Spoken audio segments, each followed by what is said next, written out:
I want to show you a few examples on page 108. Each problem, A through M, gives you the same diagram of two parallel lines and two transversals, or these could be the parallel lines and these could be the transversals. Remember, when you have two transversals, you have to pretend that one isn't there. For each one, it gives you two angles to look at. I recommend that you highlight or circle them. Once you have the two angles highlighted, you have to try to figure out which are the two parallel lines and which is the transversal. I highlighted these three lines. These will be the parallels and this will be the transversal. This one we're going to ignore for now.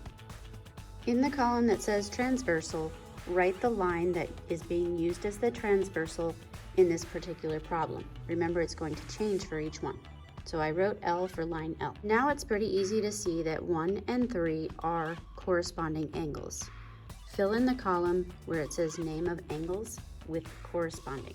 The last column asks the relationship of the angle measures. This little symbol stands for congruent. So you're writing down if they are congruent, supplementary, or if there's no relationship at all. Corresponding angles are congruent, so I wrote the congruent symbol in that column. The next one asks about angles 2 and 3. Highlight those angles and then determine which lines you'll be using. You should choose lines D and F as the parallel lines and line L as the transversal. Write L in the transversal column. Next, let's figure out the name of these angles. They are inside of the two parallel lines and they are on the same side of the transversal. So those are same side interior angles. Fill in the column that says name of angles with same side interior.